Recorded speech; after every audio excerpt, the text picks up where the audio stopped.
اکثر ہمارے ساتھ کے بیمار مر گئے۔ کتنے برسوں بعد کل رات میں پھر اسی ٹولنٹن والے نکڑ پر کھڑا تھا۔ رات کے سفر کی واپسی میں ہمارا آخری پڑاؤ۔ یہاں اگر حاذا فراق بینی و بینکم کا مضمون شروع ہوتا، مگر میں اس وقت میں اکیلا ہوں۔ سواری کی تلاش ہے، ارد گرد دیکھتا ہوں اور حیران ہوتا ہوں۔ دن کے بھیڑ بھڑکے میں ادھر سے گزرتے ہوئے کچھ پتہ ہی نہ چلتا تھا کہ یہ رستہ اب کس حال میں ہے۔ اب جو ذرا رات بھیگنے لگی ہے اور بھیڑ بھڑکا کم ہوا ہے تو خالی رستہ بول رہا ہے۔ ٹولنٹن مارکیٹ کا ان گنت دروں والا لمبا پتلا برآمدہ کیا تھا، اب کیا ہے؟ اور برآمدے کے آخری در میں جو ایک بوڑھا پنواڑی ایک دھیمی لو والے چراغ کے ساتھ بیٹھا رہتا تھا، وہ کدھر گیا؟ اور وہ 2.5-3 تانگے جو ان گھڑیوں میں یہاں سستایا کرتے تھے اور ساتھ میں سواری کا انتظار بھی کرتے رہتے، وہ کیسے غائب ہو گئے؟ رکشائیں تو یہاں ان دنوں نظر نہیں آتی تھیں، اور ہاں وہ جو سامنے والے نکڑ پر گلے میں مفلر لپیٹے چھڑی کے سہارے کھڑے مولانا حالی نظر آیا کرتے تھے، مگر خیر وہ تو صرف ناصر کو نظر آتے تھے۔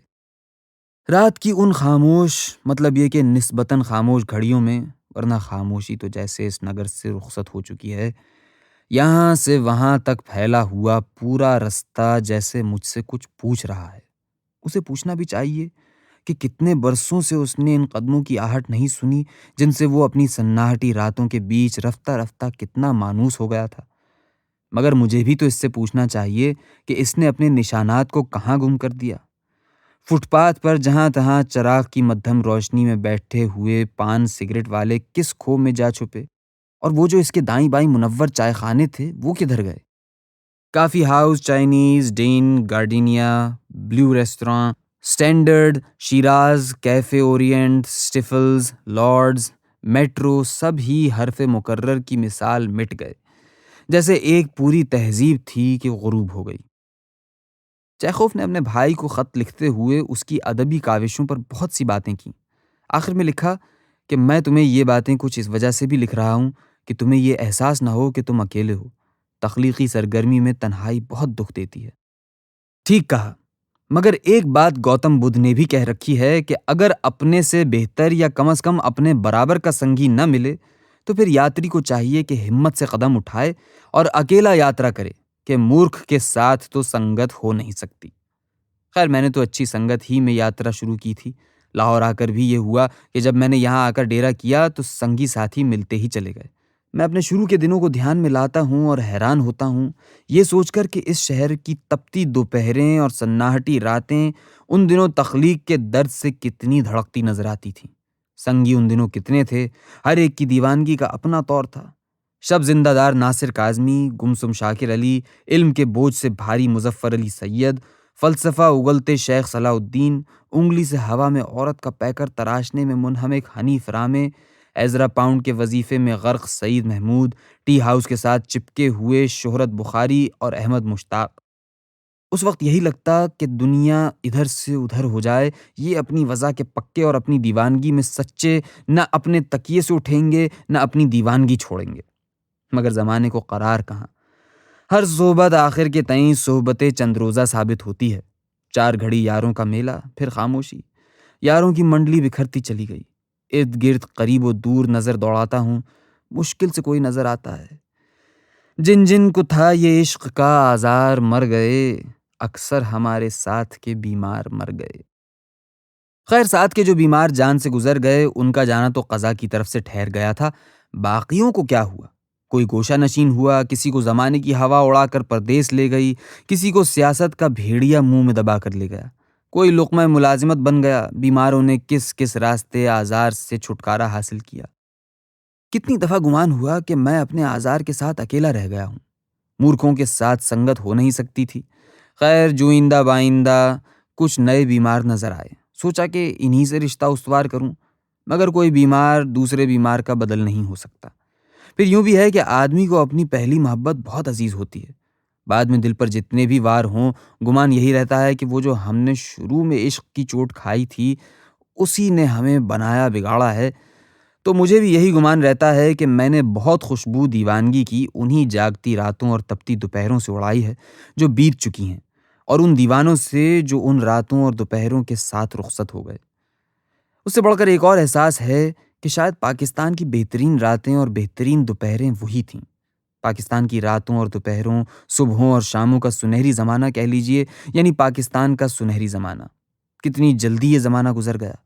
پھر ہماری راتیں پریشان اور دوپہریں اذیت ناک ہوتی چلی گئیں، اور صبحوں اور شاموں کا رنگ پھیکا پڑتا چلا گیا۔ اس کے ساتھ ہی شاید دیوانگی کا دور بھی ختم ہو گیا کہ ایک ایک کر کے سب ہی غائب ہو گئے۔ جانے کس کھوہ میں جا چھپے۔ ان میں انہیں کہاں ڈھونڈوں؟ ان کے سارے ٹھکانے حرف غلط کی طرح مٹ گئے۔ حیران ہوں کہ وہ سب چائے خانے، وہ شاد آباد ریستوران ایسے مٹے جیسے کبھی تھے ہی نہیں، جیسے ایک تہذیب تھی کہ مٹ گئی۔ چائے خانوں کا بند ہو جانا تہذیبی اعتبار سے تو یہ کوئی اچھا شگون نہیں ہے۔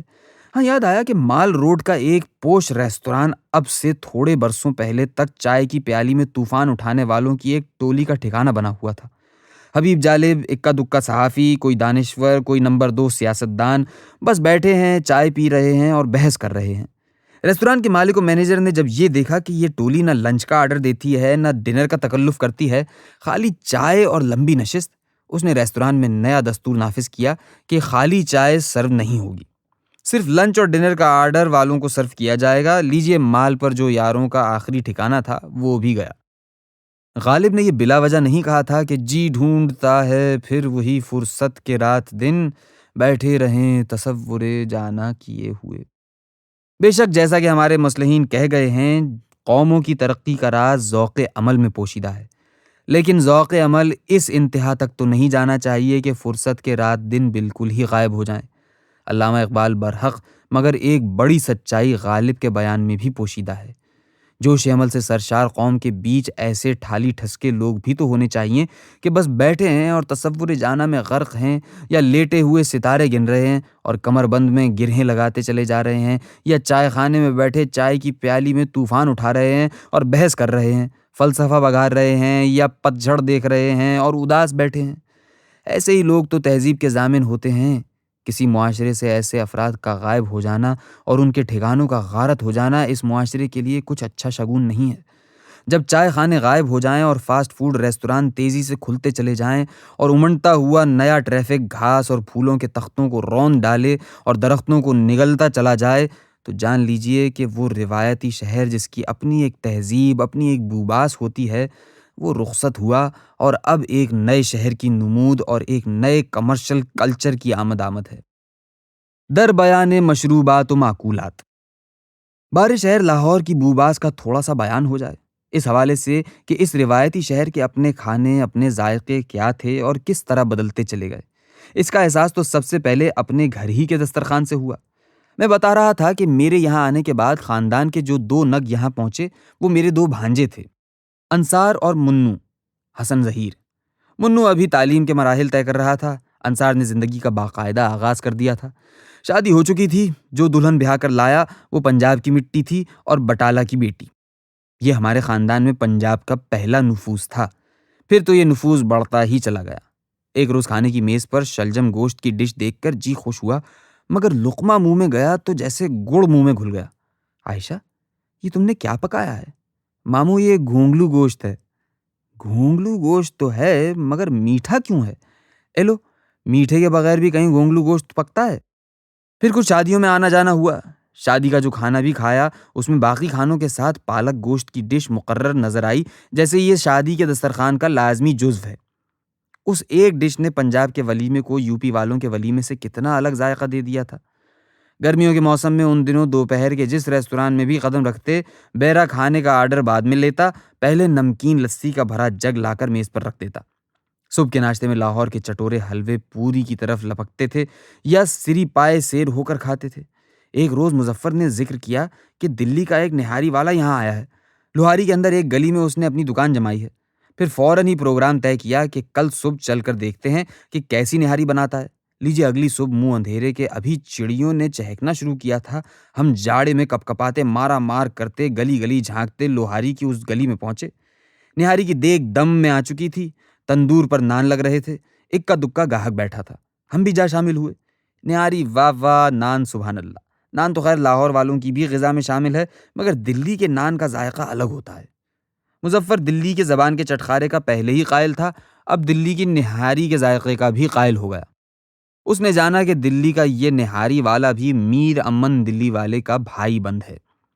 بس پھر ایک طور بن گیا کہ جاڑوں کے موسم میں تھوڑے تھوڑے وقفے کے بعد صبح سویرے منہ اندھیرے سوں سوں کی آوازیں نکالتے سٹ پٹ کرتے اس گلی میں پہنچتے اور سیر ہو کر نہاری کھاتے۔ جوں جوں وقت گزرتا گیا دلی والے کے گاہکوں میں اضافہ ہوتا گیا۔ ہوتے ہوتے یہ ہوا کہ ہمیں وہاں بیٹھ کر اپنی باری کا انتظار کرنا پڑتا۔ پاکستان کے وہ ابتدائی برس آئے گئے ہو گئے۔ اس زمانے کی بہت سی باتوں کے ساتھ یہ نہاری بھی میرے لیے بھولی بسری چیز بن گئی۔ اچانک ایک دن نعیم طاہر کی طرف سے دعوت ملی کہ صبح ہمارے گھر آؤ، نہاری کا پروگرام ہے۔ میں وہاں پہنچا اور نعیم طاہر بتا رہے تھے کہ وہاں بہت لمبی قطار لگتی ہے۔ ہم رات ہی کو اپنا برتن قطار میں لگوا دیتے ہیں۔ صبح اذان کے وقت آدمی آ جاتا ہے اور نہاری لے کر آتا ہے۔ کیسی ہے؟ بہت لذیذ ہے۔ بے شک لذیذ تھی، وہی نہاری وہی نان، لیکن اس وقت سے اب تک دلی والے کے گاہک بے تحاشا بڑھ گئے تھے۔ اور پھر لوہاری کی اس گلی سے ایبٹ روڈ پر سید امتیاز علی تاج کی کوٹھی میں آتے آتے اور ڈائننگ ٹیبل پر سجتے سجتے ذائقے میں تھوڑا فرق تو پڑنا ہی تھا۔ آئندہ چل کر اور فرق پڑنا تھا کہ شہر میں اب دلی کی نہاری قبول عام کا درجہ حاصل کر چکی تھی۔ کھاتے پیتے لوگ ملازم کو منہ اندھیرے وہاں بھیج کر نہاری منگواتے، دوستوں کو ناشتے پر مدعو کرتے، دوست نہاری کھاتے اور ہونٹ چاٹتے۔ نہاری کا قبول عام یہ رنگ لایا کہ پھر لوہاری کی اس گلی کی قید نہیں رہی، نہ دلی کے نہاری والے کی شرط رہی۔ کھانے پینے کے جس بازار میں بھی جاؤ، من جملہ اور غذاؤں کے ایک دکان نہاری کی بھی نظر آنے لگی۔ پھر یہ ذائقہ پاکستان کے دوسرے شہروں میں بھی پہنچا اور مقبول ہوا۔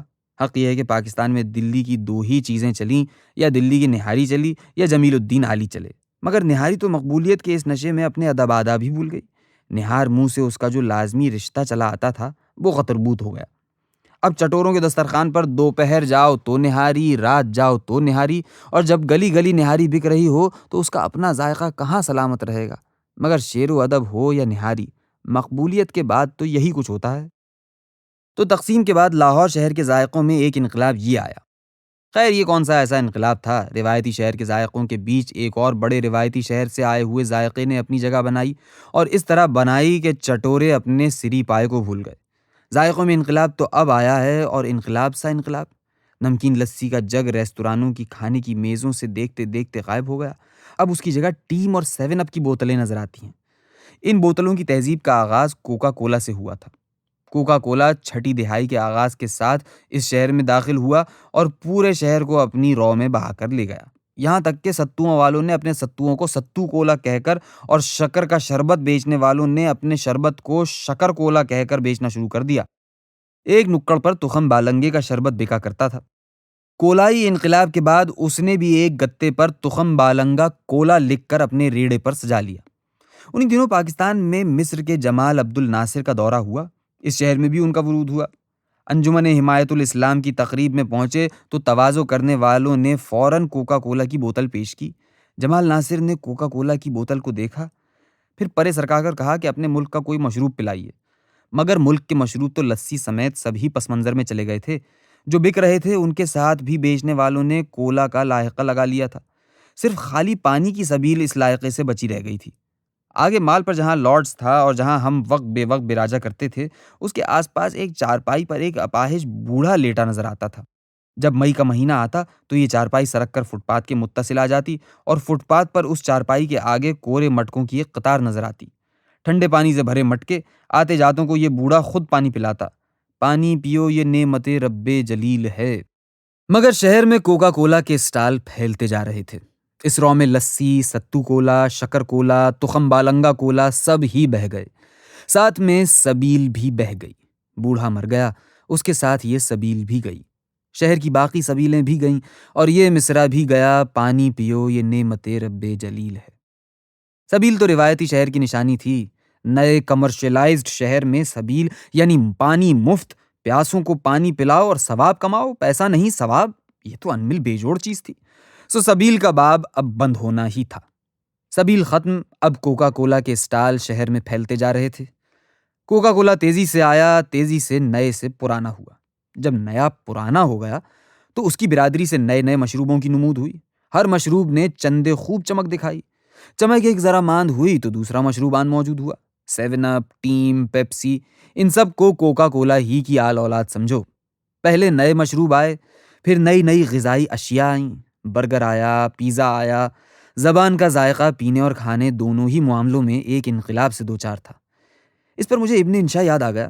پہلے تو میں نے اسے ترقی پسند شاعر کے طور پر جانا تھا، سو میرے حسابوں جیسے اور ترقی پسند شاعر، ویسے ابن انشا بھی ایک ترقی پسند شاعر، اور آدمی بھی جیسے اور ترقی پسند ویسے وہ۔ یہ تو رفتہ رفتہ پتہ چلا کہ یہ شاعر بھی تھوڑی اور طرح کا ہے اور آدمی بھی تھوڑی اور طرح کا۔ ویسے ہماری افہام و تفہیم شعر و ادب کے دائرے سے نکل کر ہوئی، رنگا رنگ خانچوں کے بیچ ہم نے ایک دوسرے کو جانا۔ میں پیچھے مڑ کر دیکھتا ہوں اور دھیان میں لاتا ہوں کہ آغاز کس خانچے سے ہوا تھا۔ شاید گول گپے کے خانچے سے۔ شاید یوں ہوا تھا کہ میں ان ذائقوں کو یاد کر رہا تھا جن سے میں ہجرت کے طفیل محروم ہوا۔ ابن انشا سنتا رہا، پھر بولا، تم نے لاہور میں کبھی گول گپے کھائے ہیں؟ تمہارا مطلب ہے پانی کے بتاشے؟ ہاں، ہم انہیں گول گپے کہتے ہیں۔ تو میرٹھ ہاپوڑ میں تم نے پانی کے بتاشے بہت کھائے۔ چلو میرے ساتھ، میں تمہیں یہاں کے گول گپے کھلاتا ہوں۔ ٹی ہاؤس سے اٹھ کر ابن انشا کے ساتھ چلتا ہوا میں مال کے اس نکڑ پر پہنچا جہاں اب الفلا کی اونچی عمارت کھڑی ہے۔ تب یہاں یہ عمارت نہیں تھی، ایک گھنا پیپل کا پیڑ تھا اور کھلی ہوئی جگہ۔ یہاں ایک گول گپے والے نے اپنا خانچہ سجا رکھا تھا۔ یہاں ابن انشا کے ساتھ کھڑے ہو کر میں نے گول گپے کھائے اور مطمئن واپس ہوا۔ پہلی مرتبہ میں نے اپنے آپ کو ایک ترقی پسند ادیب کے ساتھ متفق الرائے محسوس کیا۔ زبان کا ذائقہ شاید آدمی کے انداز نظر پر بھی اثر انداز ہوتا ہے۔ سو مجھے جلدی ہی پتہ چل گیا کہ ابن انشا ترقی پسند ادیب ہوا کرے، مگر ہم ادب سے باہر چیزوں کو ایک ہی طرح سے دیکھتے ہیں، اس طرح سے جسے ترقی پسندوں کے محاورے میں زوال پسندی کہتے ہیں۔ سو جب 53 کے مقامی مارشاء اللہ میں صفائی کی مہم چلی اور لاہور شہر کی سڑکیں خانچوں سے پاک صاف ہوتی چلی گئیں، تو میں نے ابن انشا کو کہ اب کراچی جا چکا تھا اس واقعے سے مطلع کیا۔ اب میں وہ خط پڑھتا ہوں جو ابن انشا نے جواب میں لکھا تھا۔ جانمن، میں آج بہت دنوں بعد دفتر آیا ہوں۔ دفتر آنے کے بعد سب سے پہلا کام یہ کیا ہے کہ تمہارے خط کا جواب لکھ رہا ہوں۔ سچ یہ ہے کہ لاہور کی قدر تم ہی نے پہچانی ہے۔ لاہور سے کوئی درویش یہاں آتا تھا تو میں اس سے یہی پوچھتا تھا کہ بھائی، لاہور کے ایک شہر تھا عالم میں انتخاب، اس کا کیا حال ہوا؟ وہ خانچوں والے کہاں گئے؟ شب گردی کرنے والے دارا مزاجوں کے شب و روز کیسے گزر رہے ہیں؟ چھولوں اور کلچوں والوں کا بازار تو ماشاء اللہ نے سرد کر دیا ہوگا۔ سنیماؤں کا بھیڑ بھڑکا، قلفیوں والوں کی آوازیں، تانگوں والوں کی تانیں، چائے خانوں کی رات گئے کی محفلیں، یہ سارا شیرازہ بکھر گیا ہوگا تو لوگ آخر وہاں سانس کیسے لیتے ہوں گے؟ مجھے یہ دیکھ کر بڑی مایوسی ہوئی کہ جو آیا اسے لاہور کی تعریف میں رطب اللسان پایا۔ اس نے سڑکوں کی صفائی، لوگوں کے نظم و ضبط اور دودھ دہی کی ارزانی کا حال ہی سنایا۔ میں اب سوچتا ہوں میں نے غلط آدمیوں سے لاہور کا مزاج پوچھا۔ پیارے، یہ لاہور کی تباہی بہت بڑا موضوع ہے، یہ ایک شہر آشوب کا موضوع ہے۔ میرا مذاق ڈیکیڈنٹ ہی صحیح، لیکن میں نے مدت ہوئی چیزوں کا تجزیہ کرنا چھوڑ دیا ہے اور اب بڑے مزے سے گزرتی ہے۔ سچی بات یہ ہے کہ وہمی، اوہام پرست، خپتی، سنکی، آزادہ رو، وارستہ مزاج میں ہمیشہ سے تھا۔ خیر، یہ دور جلدی گزر گیا۔ گئے ہوئے خانچے واپس آ گئے اور جب انشا لاہور آیا تو ہم نے چیرنگ کراس جا کر اسی نکڑ پہ سیر ہو کر گول گپے کھائے، اور اب دستور یہ ہوا کہ انشا کا جب لاہور کا پھیرا ہوتا، شام کو ٹی ہاؤس سے مجھے اکھاڑنا، اسی نکڑ پر پہنچنا اور گول گپے کھانا۔ یہ دستور لمبا نہیں کھنچ سکا۔ ماشاء اللہ کے زمانے میں مال روڈ کو صفائی کی جو ہوا لگی تھی وہ بے اثر تو نہیں جا سکتی تھی۔ لاہور ترقی کرتا چلا جا رہا تھا اور پرانے ذائقوں والے خانچے مختلف سڑکوں کے نکڑوں سے غائب ہوتے چلے جا رہے تھے۔ آخر چیرنگ کراس کے نکڑ پہ سجے گول گپوں کے خانچے کی بھی باری آ گئی۔ یہاں اب ایک فلک بوس عمارت کی نیو پڑ رہی تھی۔ گول گپوں کے خانچے کو رخصت ہونا ہی تھا۔ وہ گرمیوں کی شام تھی۔ ابن انشا کے آنے پر میں ٹی ہاؤس سے اس کے ساتھ نکلا، لیکن مال پہ چہل قدمی بے معنی نظر آ رہی تھی کہ اب وہ خانچہ بڑھ چکا تھا جو اس سڑک پر ہماری منزل مقصود ہوا کرتی تھی۔ انشا نے چلتے چلتے کہا، یار پیاس لگ رہی ہے، پھر کوکا کولا پئیں؟ میں نے تجویز پیش کی۔ نہیں، میں کوکا کولا نہیں پیا کرتا، ان نئے ڈرنکس میں مجھے مزہ نہیں آتا۔ مزہ تو مجھے بھی نہیں آتا، مگر اور کیا پئیں؟ ستو کا مٹکا اس سڑک سے اڑ چکا ہے، تخم بالنگے کے شربت والا بھی اب ریگل چوک میں نظر نہیں آتا۔ تم نے شربت بادام پیا ہے؟ نہیں؟ چلو میں تمہیں پلاتا ہوں۔ ہم دونوں مال سے مڑے اور بیڈن روڈ سے ہوتے ہوئے میکلوڈ روڈ پر آ گئے۔ یہ دکان ہے، یہاں شربت بادام لاجواب ہوتا ہے۔ میں نے شربت بادام پیا اور انشا پر داد کے ڈونگرے برسائے کہ کیا دکان دریافت کی ہے۔ پھر یہ دستور ٹھہرا کہ گرمیوں کے دنوں میں جب انشا کا پھیرا لاہور کا لگتا تو رات کو واپسی میں انشا کا ساتھ میں میکلوڈ روڈ کے اس نکڑ تک دیتا جہاں شربتوں کی یہ دکان تھی۔ انشا شربت بادام کا ایک گلاس پلا کر مجھے رخصت کرتا۔ یار بات یہ ہے کہ میں دیہات کا آدمی ہوں، ذائقہ بھی میرا وہی ہے، ساگ، مکئی کی روٹی، لسی، اسی قسم کی چیزیں جو دیہات میں استعمال ہوتی ہیں مجھے اچھی لگتی ہیں۔ نئی شہری غذاؤں میں مجھے لذت نہیں ملتی۔ یار انہیں گھر بیٹھے بیٹھے اپنے شہروں میں، اپنے قصبوں میں رہتے ہوئے اپنے ذائقے بدل لیے اور باہر سے آئی ہوئی لذتوں کے لیے پسند پیدا کر لی۔ ابن انشا نے دنیا جہاں کی خاک چھان ڈالی، مشرق اور مغرب کے ملکوں کے سفر کیے، وہاں کی ڈشیں چکھیں، لیکن ذائقہ وہی دیہاتی رہا۔ ذائقے کے معاملے میں چونکہ میں بھی خالص دیسی آدمی ہوں، اس لیے ابن انشا سے اس سطح پر میرا بہت جلدی اتحاد ہو گیا، مگر رفتہ رفتہ پتہ چلا کہ ایک اور ذائقہ بھی ہمارے درمیان مشترک ہے، لفظوں کا ذائقہ۔ اس ذائقے کے معاملے میں بھی ابن انشا بالکل دیسی آدمی تھا، وہی دیسی قسم کی نثر جو میر امن نے لکھی تھی یا مولانا محمد حسین آزاد نے یا سرشار نے انشا کو متاثر کرتی تھی۔ لہجے اور لفظ اس کے یہاں وہیں سے آتے تھے، انہیں اپنے یہاں استعمال کر کے وہ اتنی ہی لذت لیتا تھا جتنی گول گپے کھا کر یا شربت بادام پی کر لیتا تھا۔ بس اسی ذائقے نے اسے ہمارے زمانے کا صاحب طرز نثر نگار بنا دیا۔ اردو صحافت میں نثر کا باب مولانا چراغ حسن حسرت کے ساتھ بند ہو گیا تھا۔ ابن انشا نے اسے پھر کھول دیا اور ایسے کھولا کہ یہ باب پچھلے باب سے کسی صورت ہیٹا دکھائی نہیں دیتا۔ نثر کیا خوب لکھی، مگر زیادہ اخبار میں لکھی۔ شاید ابن انشا کو یہ اندیشہ تھا کہ کہیں اس کی نثر اس کی شاعری کے ساتھ گڈمڈ نہ ہو جائے۔ ایک گفتگو میں کہا کہ کالم نگاری میری ازدواجی زندگی ہے، شاعری میرا عشق ہے۔ تو ابن انشا کی کوشش یہ نظر آتی ہے کہ بیوی اور محبوبہ الگ الگ رہیں، ایک سایہ دوسری پر نہ پڑے۔ سو بقول خود کبھی سنجیدہ نثر نہیں لکھی اور کبھی مزاحیہ شعر نہیں کہا۔ نثر نگار ابن انشا ایک ہنستا مسکراتا شخص تھا، شاعر ابن انشا جوگ پر مائل ایک اداس روح۔ ترقی پسندوں کا رنگ جوں جوں چھٹتا گیا، جوگ پر مائل اس اداس روح کی اداسی گہری ہوتی گئی، مگر عجب اداس روح تھی، بس شاعری میں اپنے درشن کراتی تھی۔ ویسے اس کا کہیں سراغ نہیں ملتا تھا، نہ اس کی نثر میں نہ اس کی بات چیت میں۔ باتوں باتوں میں کہنے لگا کہ میری دلچسپی کی چیزیں 3 ہیں، شرلک ہومز، کھانا اور سونا، اور اب تم پوچھو گے کہ تمہارا آخر نظریہ حیات کیا ہے؟ چلو پوچھ لیا پھر بتا دو۔ جواب دیا، میرا نظریہ حیات ہے آرام، اول آرام اور بعد میں بھی آرام۔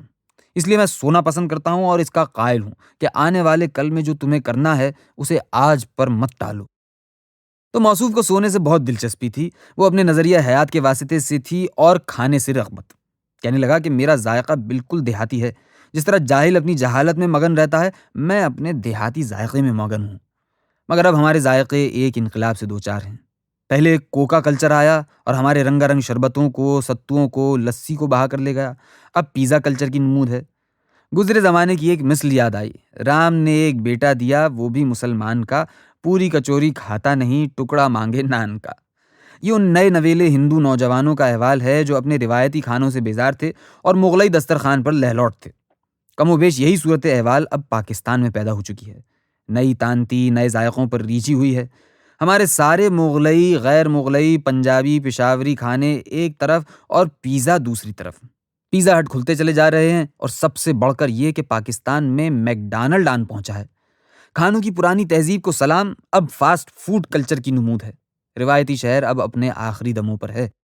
میں گھر میں بند بیٹھا ہوں، میرے گھر کے باہر جیل روڈ پر پھاوڑا بج رہا ہے، کلہاڑا چل رہا ہے، پرانی سڑک کھد رہی ہے، نئی شاہراہ کا ڈول پڑ رہا ہے، درخت کاٹے جا رہے ہیں، پرندے کتنے اس نوا سے اڑ گئے، کتنے اڑ جانے کے لیے پر تول رہے ہیں۔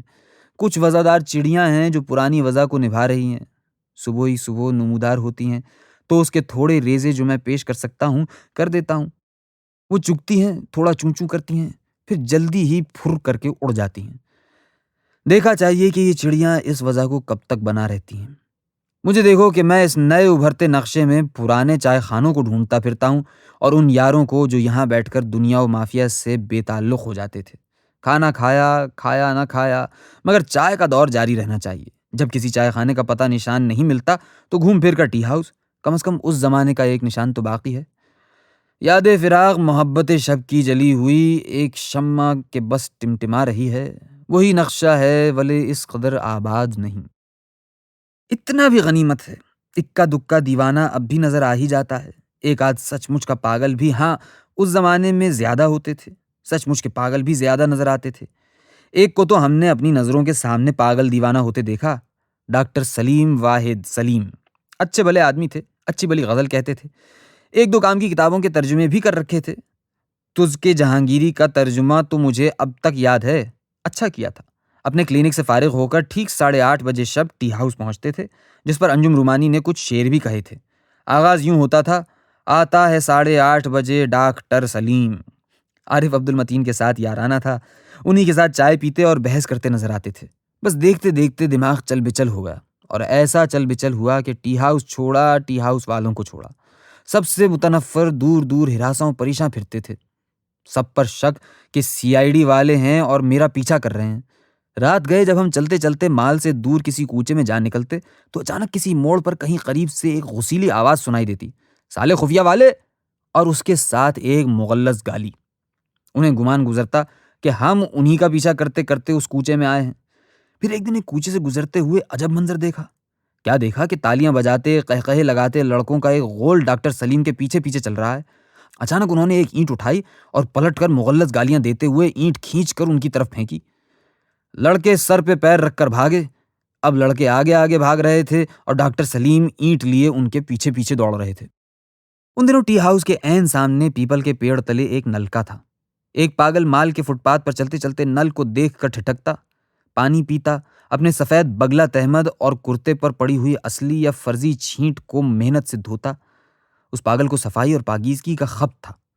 جب اس کام سے فارغ ہو جاتا تو ٹی ہاؤس کی طرف رخ کرتا، جو بھی ادیب نظر آتا اس کا منہ چڑھاتا اور بڑبڑاتا ہوا تیزی سے آگے چلا جاتا۔ انہی برسوں کا ذکر ہے کہ ایک سفید فام لڑکی کا ٹی ہاؤس میں ورود ہوا۔ حسین ماجبین مگر پٹری سے اتری ہوئی، ایک بڑی سی گٹھری کمر پر لادے کوچا کوچا ماری ماری پھرتی تھی۔ تھکی ہاری ٹی ہاؤس میں داخل ہوتی، گٹھڑی کمر سے اتار کر میز پر رکھتی اور چائے کا آرڈر دیتی۔ چائے پیتی، پھر گٹھڑی کاندھے پر لاد کر ٹی ہاؤس سے اٹھتی اور آگے نکل جاتی۔ اب یہاں ایک کھسکے ہوئے جینٹل مین دیکھے جاتے ہیں۔ جون جولائی کی سخت گرمی میں گرم سوٹ پہنے ہیٹ لگائے وارد ہوتے ہیں، ایک بڑا سا سوٹ کیس ساتھ میں ہوتا ہے۔ چائے پی، ویٹر سے تبادلہ خیال کیا اور اٹھ کھڑے ہوئے۔ ایک ہیں جنہوں نے یہاں مستقل چھاونی چھائی ہے، لمبے لگ لگ، بدن چمرخ ایسا کہ ہڈی ہڈی گن لو، گالوں میں گڑھے پڑے ہوئے، ہر سمے ہر موسم سوٹ میں ملبوس، نہ کسی سے بولنا بات کرنا، نہ کسی کی طرف دیکھنا، اپنے خیالوں میں غلطاں پیچاں۔ جانے دیار امریکہ میں کیسی گھڑی میں اس فرنگن نے جس سے عمر بھر کا پیمان میں وفا باندھا تھا کنارہ کیا کہ پھر دل کو کسی گھڑی کسی صورت قرار نہیں آیا۔ اب اس کے خیال میں بیٹھے لکیر پیٹتے ہیں اور امریکہ کے صدر کے نام عرض داشتیں لکھتے ہیں اور انصاف مانگتے ہیں۔ عرض داشتیں بھیجتے زمانہ گزر گیا، ادھر سے جواب آج تک نہیں آیا۔ تو جو تھوڑا بہت پیسہ کہیں سے ملتا ہے وہ ڈاک میں صرف ہو جاتا ہے۔ کھانا پینا ٹی ہاؤس کے ذمے ہے۔ اس انتظام میں بس ایک دفعہ کھنڈت پڑی تھی۔ موصوف کو چپ بیٹھے بیٹھے خفقان ہوا تو بولنا شروع کر دیا۔ زبان جب کھلی تو ایسی کھلی کہ ٹی ہاؤس کی انتظامیہ کو بیروں کو کھری کھری سنا ڈالیں۔ بیروں نے جواب میں کھانے کے وقت آنکھیں دکھائیں۔ ایک وقت کا کھانا نہ ملا تو دیوانے نے ہوش پکڑا، پھر کبھی زبان نہیں کھولی۔ کھانے کے وقت کھانا، چائے کے وقت چائے، خفقان ہوا تو اٹھ کھڑے ہوئے، جدھر منہ اٹھا نکل گئے، کوچا گردی سے تھک گئے تو پھر اپنی تھان پر آن بیٹھے۔ ایک مراقی کو ڈکشنری کے مطالعے کا مراق ہے۔ چائے سامنے رکھی ہے اور ویبسٹر ڈکشنری کھلی ہے۔ کس عرق ریزی کے ساتھ اس ڈکشنری کا مطالعہ کیا۔ سال ڈیڑھ سال میں جب ایک ایک لفظ کے معنی پڑھ لیے تو پھر دوسری ڈکشنری سنبھال لی۔ اب آکسفورڈ ڈکشنری زیر مطالعہ ہے۔ باقی رہی یہاں آنے والی ادبی مخلوق تو وہ ٹولیاں جن کے واسطے سے ٹی ہاؤس آگے جانا جاتا تھا، اب کہاں۔ کیسی کیسی ٹولی آئی اور ہنس بول کر چلی گئی، کیا کیا صورت تھی کہ یہاں نمودار ہوئی اور پھر نظروں سے اوجھل ہو گئی۔ کتنی خاک کی تہ میں چلی گئیں، کتنی اس رنگ سے بدلیں کہ اب پہچانی نہیں جاتی۔ اب اور ٹولیاں ہیں اور ان کے لچھن ہیں۔ رنگ رنگ کے شاعر، رنگ رنگ کے افسانہ نگار، ناول نگار، جتنے شاعر ہیں سب صاحب دیوان ہیں۔ ایسے بھی ہیں کہ ان کے دیوانوں کی گنتی گنو تو دونوں ہاتھوں کی انگلیاں گنی جائیں اور ان کی گنتی پوری نہ ہو۔ اور افسانہ نگار، ناول نگار ایسے کہ دونوں بغلوں میں مجموعے دبے ہوئے، جو سامنے آیا اسے ایک عدد مجموعہ نظر کر دیا۔ وہ زمانہ گیا جب نوخیز لکھنے والے جھجکتے جھجکتے ٹی ہاؤس میں قدم رکھتے تھے، پھر کوئی کسی بڑے کی انگلی پکڑ کر حلقہ ارباب ذوق میں پہنچتا۔ رفتہ رفتہ وہ دن آتا کہ اس کی تحریر کسی بھلے ادبی رسالے میں جگہ پاتی۔ اس زمانے کے رسالے کے ایڈیٹر بھی تو سخت گیر ہوتے تھے۔ یہ نہیں کہ جو تحریر موصول ہوئی آنکھیں بند کر کے چھاپ دی۔ یہ تو تب ہوتا ہے جب رسالے کی بڑائی اس میں سمجھی جاتی ہے کہ وہ زخیم ہو۔ رسالے میں چھپنے کے بعد بھی لکھنے والے کو کتنی آزمائشوں سے گزرنا پڑتا تھا، تب کتاب چھپتی تھی۔ مطلب یہ کہ قطرے پہ گوہر ہونے تک کتنی کچھ گزر جاتی تھی۔ اب قطرہ راتوں رات گوہر بنتا ہے، راتوں رات صاحب تصنیف۔ ٹی ہاؤس میں اتوار کی اتوار بھنڈار کھلتا ہے، توشہ بٹتا ہے، یار لوگ خالی ہاتھ آتے ہیں، شعر و افسانے کے نئے مجموعے بغل میں داب کر لوٹتے ہیں۔ ایک اتوار کی شام میں نے یہاں قدم رکھا تو کیا دیکھتا ہوں کہ ایک صاحب اس شان سے داخل ہوئے کہ پیچھے پیچھے ایک ملازم جس کے سر پہ ایک گٹھر تھا۔ انہوں نے ایک خالی میز دیکھ کر گٹھر وہاں رکھوایا اور کھولا۔ پتہ چلا کہ یہ کتابوں کا گٹھر تھا۔ ہر میز پر جا کر وہاں بیٹھے ہوئوں کو ایک ایک کتاب نظر کی۔ جب ساری کتابیں بٹ گئیں تو اطمینان سے واپس چلے گئے۔ ایک ادیب شہیر، ٹی ہاؤس کی پرانی ہڈی، چھٹی دہائی کا اینگری ینگ مین۔ جوانی ڈھل گئی، غصہ برقرار ہے، مہینے کے مہینے انگارے اگلتے ہیں، ایک رسالے میں ملفوف کر کے ٹی ہاؤس میں تقسیم کر جاتے ہیں۔ یہ مہینے کی پہلی اتوار کا پروگرام ہوا۔ اگلی اتوار کو اپنی نئی شاعری کا مجموعہ چھاپ کر لاتے ہیں اور تقسیم کر جاتے ہیں۔ اس سے اگلے ہفتے نیا ناول لے کر آتے ہیں۔ اس سے اگلے ہفتے کسی مغرب کے شاہکار کا ترجمہ۔ انتھک لکھتے ہیں، نہر پر چل رہی ہے پنچکی، دھن کی پوری ہے کام کی پکی۔ اچھا برا موٹا باریک پیسے چلے جاتے ہیں۔ نیکی کر کر کے منوں ٹنوں کے حساب سے دریا میں ڈال چکے ہیں۔ ایک بیوی اتوار کی اتوار نمودار ہوتی ہیں، خاموشی سے تھوڑا وقت بیٹھیں، چائے خود پی، دوسروں کو پلائی اور اٹھ کھڑی ہوئیں۔ یہ ندرت الطاف ہیں۔ نام خدا جب جوان تھیں تو کافی ہاؤس میں بیٹھتی تھیں۔ شہر میں ان کی دھوم تھی۔ میں نے انہیں ایک کھیل میں دیکھا تھا، کیا چٹاخ چٹاخ بولتی تھیں۔ شباب کم بخت شتابی سے آیا شتابی سے گیا۔ اسی رو میں وہ کافی ہاؤس سے نکلی اور دور دیس نکل گئیں۔ واپس آئیں تو دیکھا کہ کافی ہاؤس بند ہو چکا ہے۔ ٹی ہاؤس کا رخ کیا، بس پھر یہیں کی ہو رہی۔ کافی ہاؤس کے اکثر اجڑے ہوئوں کو ٹی ہاؤس ہی نے سینے سے لگایا تھا، انہیں بھی سینے سے لگا لیا۔ دھوپ تو ساری چلی گئی، دیواریں گلستاں پر اس کا کوئی نام و نشان نظر نہیں آتا۔ اس بھلے سمے کے ساتھی بھی چڑیوں کی طرح اڑ گئے۔ اب ٹی ہاؤس کی ایک میز سے نباہ کر رہی ہیں، کبھی کبھار افسانہ لکھتی ہیں اور اچھا لکھتی ہیں۔ اور لیجئے ایک بزرگ آتے ہیں، حاتم تائی کی صورت، سرخ و سفید، بھاری بھرکم، چھڑی ٹیکتے داخل ہوتے ہیں۔ یار انہیں دور ہی سے دیکھ کر باغ باغ ہو جاتے ہیں اور اس کے ساتھ اپنے اپنے بل سے بے نیاز ہو جاتے ہیں۔ یہ اے جی جوش ہیں، خوب آدمی ہیں۔ با مسلمان اللہ اللہ، با برہمن رام رام، تلسی کھڑے بازار میں مانگے سب کی خیر۔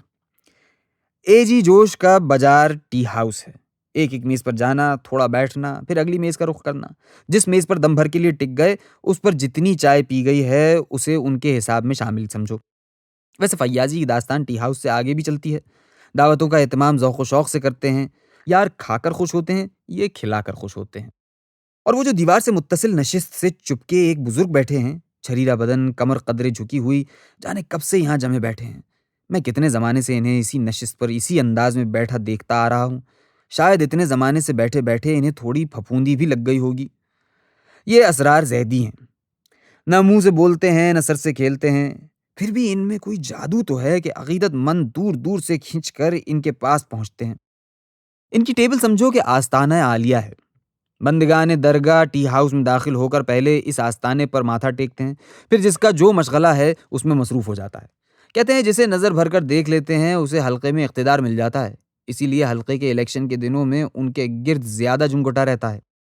حلقہ ہنوز سانس لے رہا ہے، اور جب تک سانس تب تک آس۔ آسوں مرادوں والے اب بھی اس کے الیکشن میں سرگرمی سے حصہ لیتے ہیں، بلکہ اب زیادہ سرگرمی سے لیتے ہیں۔ تحریکوں اور انجمنوں کی بھی اپنی اپنی عمر ہوتی ہے۔ انجمن ترقی پسند مصنفین خوش قسمت تھی کہ بوڑھی ہونے سے پہلے گزر گئی، اب وہ ہماری ادبی تاریخ کا حصہ ہے۔ حلقہ بدقسمت ہے کہ اسے یاروں نے مرنے نہیں دیا اور وہ ہنوز اس شرف سے محروم ہے۔ اب اس کا بسیرا بھی ٹی ہاؤس ہی میں ہے۔ اور یہ جو عین وسط کی میز پر ایک شخص اٹنگا سا پاجامہ اور قمیض پہنے اکیلا بیٹھا ہے اور آنکھوں سے کتاب لگا رکھی ہے، وہ بھلا زاہد ڈار کے سوا کون ہو سکتا ہے؟ سخت عقل خدا گنے چنے دوستوں کے سوا کوئی مخلوق میز پر آن بیٹھے تو اسے فوراً اٹھا دیتا ہے۔ وہ نہ اٹھے تو ٹی ہاؤس میں یہ ڈھٹائی بھی چلتی ہے، خود اٹھ جاتا ہے، باہر جا کر فٹ پاتھ پر کھڑا ہو جاتا ہے اور انتظار کرتا ہے کہ کب وہ میز سے ٹلے اور وہ واپس جا کر اپنی نشست سنبھالے۔ مگر لازم نہیں کہ وہ اجنبی ہی ہو، کسی دوست پر بھی کسی دن یہ وقت آ سکتا ہے۔ دوستوں میں وہ کوئی ہے جو اس کے لیے بار ہوں، مہینے قابل قبول رہتا ہے۔ سو دوست بھی باری باری پرسونا نان گریٹا کی حیثیت اختیار کرتے رہتے ہیں۔ کوئی اجنبی اچانک دوست بن سکتا ہے اور اچانک کسی دوست کو اس میز سے دیس نکالا مل سکتا ہے۔ سو اس میز پر چھٹ چھٹا کر یہی کوئی 3 ساڑھے 3 نگ رہ گئے ہیں، مسعود اشر، اکرام اللہ، شاہد حمید، اور وہ بھی روزانہ نہیں، اتوار کی اتوار پھیرا لگاتے ہیں۔ ہاں لڑکیوں کے لیے اس میز پر بہت جگہ ہے، اور پتہ نہیں لڑکیوں کو زاہد ڈار میں کیا نظر آتا ہے کہ جس نے اس سے ایک مرتبہ بات کر لی پھر وہ بار بار اس طرف کا رخ کرتی ہے، مگر پھر اچانک غائب بھی ہو جاتی ہے۔ باقیوں کے بارے میں کچھ نہیں کہا جا سکتا کہ کس سے کب فرنٹ ہو جائے۔ تم تو اس سے بہت گھلے ملے نظر آتے تھے، اب اچانک وہ کیوں راندہ درگاہ بن گیا؟ میں پوچھتا ہوں۔ بہت اونچی آواز میں بولتا ہے، اس کی آواز مجھ سے برداشت نہیں ہوتی، مگر وہ تو پہلے بھی اونچی آواز میں بولتا تھا، اب زیادہ اونچی آواز میں بولتا ہے۔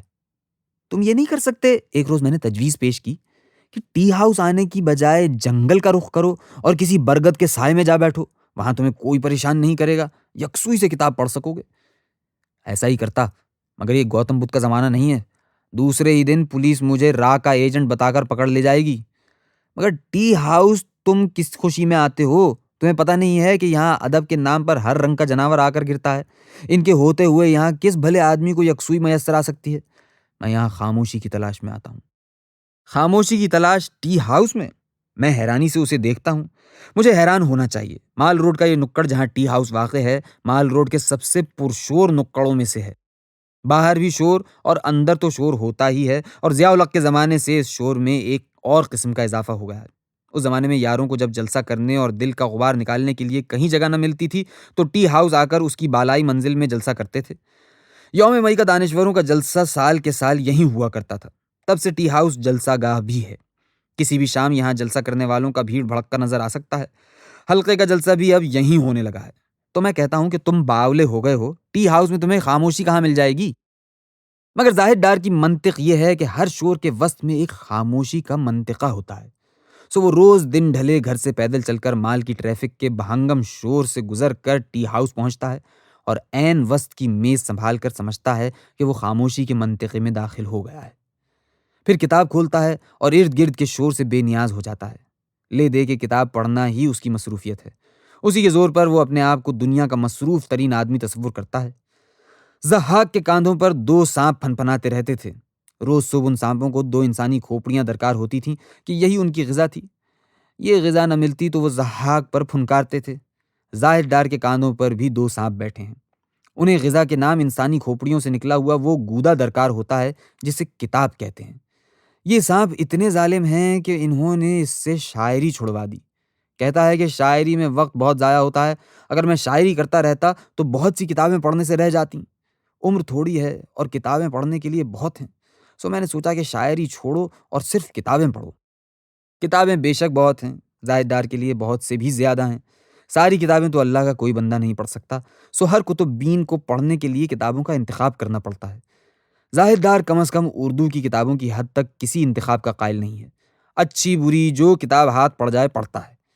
میں نے اس سے کہا کہ یار تم خراب کتابیں بھی اسی ذوق و شوق سے پڑھتے ہو، ہر خراب کتاب دیکھ کر پہلے بیزاری کا اظہار کرتے ہو پھر اسے پڑھ ڈالتے ہو۔ کیا کروں، پڑھنی پڑتی ہے، کیا مجبوری ہے؟ اصل میں اردو کی خراب کتابیں آخر اردو ہی میں لکھی گئی ہیں تو مجھے پڑھنی پڑتی ہیں، مگر کیوں؟ اس لیے کہ وہ اردو کی کتابیں ہیں۔ اچھی منطق ہے۔ اس منطق کا فائدہ سب سے زیادہ ان شاعروں کو پہنچتا ہے جو اپنے خرچ پر اپنا مجموعہ کلام چھپوا کر ٹی ہاؤس میں آ کر تقسیم کرتے ہیں۔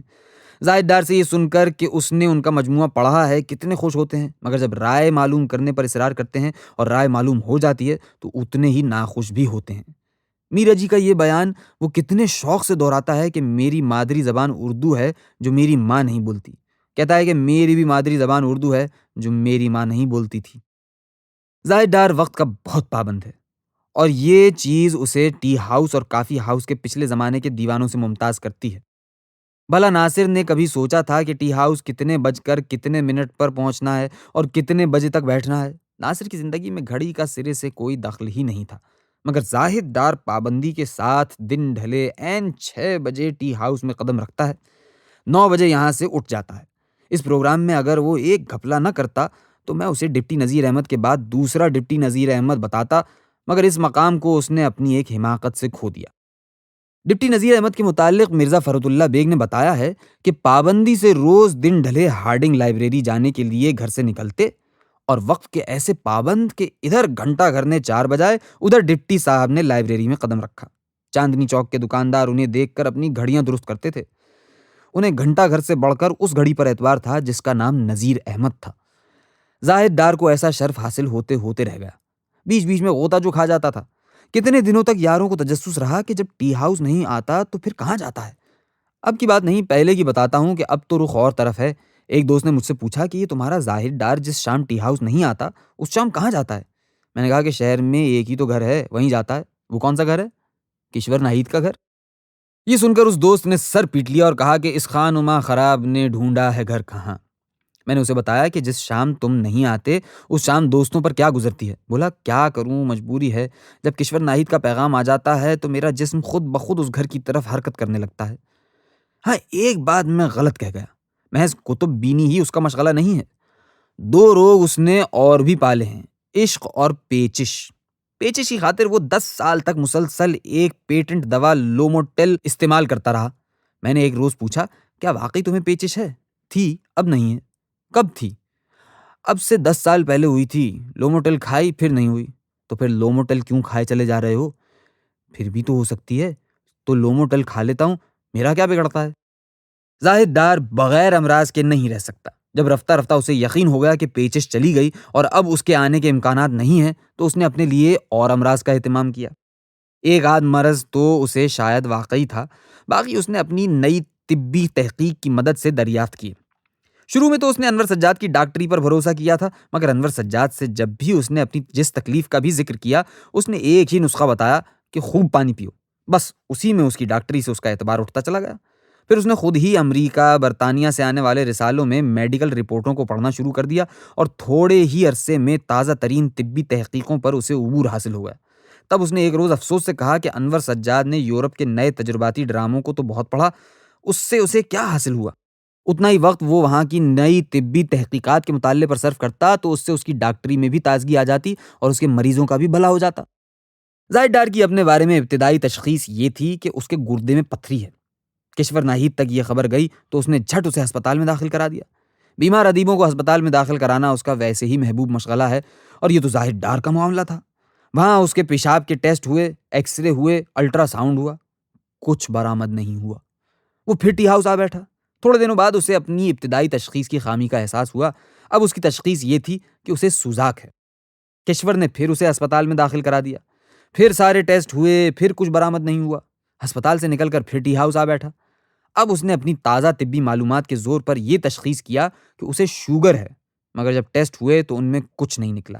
اپنے طبی مطالعے پر اب اسے شک ہونے لگا تھا کہ ٹائم میں ایک نئی طبی تحقیق کی رپورٹ اس کی نظر سے گزری۔ اس میں کہا گیا تھا کہ شوگر کی ایک قسم ایسی ہے جس کا کسی ٹیسٹ سے پتہ نہیں چلتا۔ تب اس نے جانا کہ اسے اسی قسم کی شوگر ہے جو ہر قسم کے ٹیسٹ کو غچہ دینے کی صلاحیت رکھتی ہے۔ باقی رہی عشق کی بات، تو پہلے میں نے یہ سمجھا تھا کہ شاعری بے شک اس نے نئی کی ہو، آخر مغرب کی اتنی ساری نئی شاعری پیے بیٹھا ہے، مگر عاشق وہ میر و غالب کے زمانے کا ہے، اور وفاداری بشرط استواری اس کا شیوا ہے۔ جب اچانک اس کے جسم نے اور ہی طرف حرکت کرنی شروع کر دی تو اسے بھی میں نے اسی روایتی عشق کا شاخسانہ جانا۔ سوچا کہ زاہد ڈار واسوخت لکھ رہا ہے، مگر رفتہ رفتہ پتہ چلا کہ یہ خالی واسوخت نہیں، مگر اور بھی دکھ ہیں زمانے میں محبت کے سوا۔ زاہد ڈار کو یہ غم بھی تو کھائے جاتا ہے کہ اوزون کا غلاف پھٹ گیا ہے، مگر کاروں والوں کو، اے سی، فریج، ڈیپ فریزر والوں کو اس کا کوئی احساس ہی نہیں ہے۔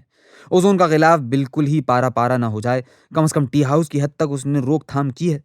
کسی مخیر نے یہ سوچ کر کہ ٹی ہاؤس ادیبوں کا ٹھکانہ ہے وہاں اے سی لگانے کی پیشکش کی تھی۔ زاہد ڈار نے مخالفت کی کہ ایئر کنڈیشنڈ ہونے کے بعد ٹی ہاؤس تو ٹی ہاؤس نہیں رہے گا۔ اپنی مہم میں وہ کامیاب رہا۔ اے سی کی پیشکش پر شکریہ کے ساتھ معذرت کر لی گئی۔ لیجیے، مجھے ایک اور ٹی ہاؤس یاد آیا۔ وہ مسز اندرا گاندھی کے اقتدار سے پہلے کا زمانہ تھا۔ میں دلی گیا تو بلراج مہندرا نے کہا کہ دلی میں بھی ایک ٹی ہاؤس ہے، اب ہم تمہیں اپنا ٹی ہاؤس دکھاتے ہیں۔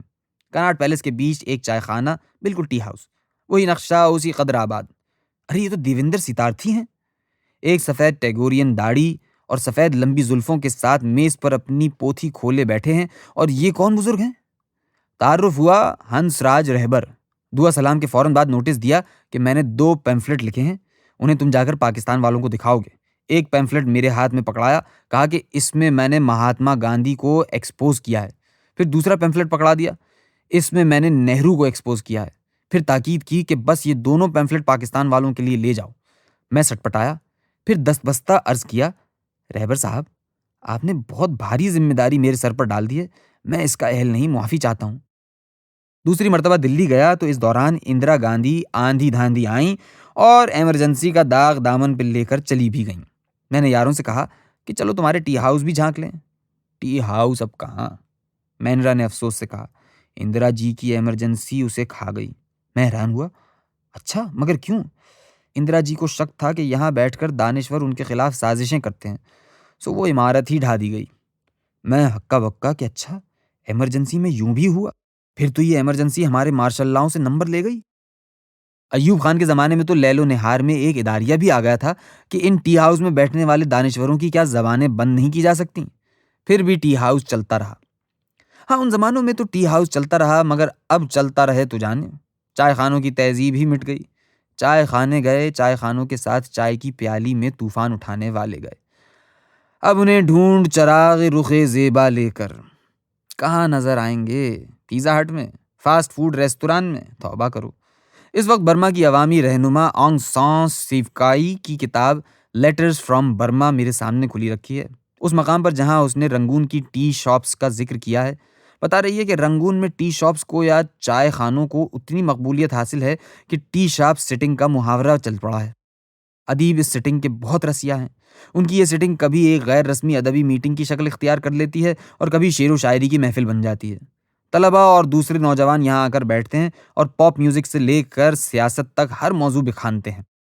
آنگ سان سیو کاکی کا کہنا ہے کہ رنگون میں ٹی شاپ اور ریستوران کے درمیان ایک خط امتیاز ہے، اور یہ خط امتیاز صرف اتنا نہیں ہے کہ ٹی شاپ میں چائے سستی ملتی ہے اور ریستوران میں چائے کی قیمت زیادہ ہے، اس سے بڑھ کر فرق روایت کا ہے۔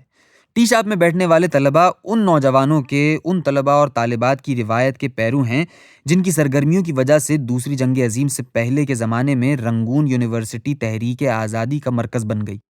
ریستورانوں میں بیٹھنے والے نوجوانوں کا مطمع نظر اعلیٰ ملازمت کا حصول ہوتا ہے۔ مبارک ہے رنگون شہر جہاں ٹی شاپ کلچر برقرار ہے اور اس واسطے سے انٹلیکچول گفتگو کی، سیاسی بحثوں کی، ادبی بحث مباحثے کی روایت برقرار ہے۔ لاہور شہر کے زوال پر غور کرو کہ یہاں کے ریستورانوں نے اپنی چائے خانے والی روایت کو ختم کر کے سارا زور ڈنر اور لنچ پر دیا اور اپنے آپ کو اونچے ریستوران بنا لیا۔ اس کے ساتھ ہی انٹلیکچول گفتگو، ادبی بحث مباحثے اور سیاسی تبادلہ خیال کی روایت جیسے اس شہر سے رخصت ہو گئی ہو۔ ارے کس کس بات کو، کس کس چیز کو یاد کریں، روئے کس کس کو اور کس کس کا ماتم کیجیے۔ کیا کچھ تھا جو اب نہیں ہے؟ پاکستان میں زندگی کس مقام سے شروع ہوئی تھی اور اب کس مقام پر ہے؟ ذہنی اور فکری سرگرمی پہلے کتنی تھی، اب کتنی رہ گئی ہے؟ اس کی جگہ فروغ کس چیز نے پایا ہے؟ نعرے بازی نے، فکر سے آری نعرہ۔ ہم نے اپنے 52 برسوں میں یہی کچھ کمایا ہے۔ گنوایا کیا کیا ہے؟ ارے کیا کرو گے پوچھ کر، بس اتنا سن لو کہ عید بقرعید پر جب میں نماز پڑھنے مسجد میں جاتا ہوں تو پہرے میں یہ فریضہ ادا کرتا ہوں، ہر برس پہرا پچھلے برس سے زیادہ سخت ہوتا ہے۔ اس برس گیا تو دیکھا کہ ایک مسلح گارڈ مسجد کے باہر تعینات ہے، کچھ سپاہی پستول تانے چھت پر مستعد کھڑے ہیں۔ مملکت اسلامیہ پاکستان میں اب سب سے زیادہ غیر محفوظ مقام مسجد ہے۔ کس پاکستان میں ہم نے صبح کی تھی، کس پاکستان میں اب شام کرتے ہیں۔ پھر بھی یاروں کی ہمت ہے کہ جوش و خروش سے 21ویں صدی کے استقبال کی باتیں کرتے ہیں۔ اللہ جانے 21ویں صدی ہمارے لیے کیا روکڑ لے کر آ رہی ہے، مگر عجب ہوا کہ ہم انتظار کر رہے تھے 21ویں صدی کی سواری باد بہاری کا، مگر اس صدی کی سواری کے پہنچنے سے پہلے 14ویں صدی آن پہنچی، اور اب مجھے اپنی نانی اماں یاد آ رہی ہیں۔ کیسی کیسی ہوشربا کہانی ان سے سنی، اب کوئی کہانی سالم یاد نہیں، ان کہانیوں کے ٹکڑے نوالے حافظے میں تیرتے رہتے ہیں۔ کسی رات یوں ہوتا ہے کہ کہانی موقوف 14ویں صدی کا قصہ چھیڑ دیتی، بتانے لگتی کہ اس کمبخت صدی میں کیا کچھ ہوگا۔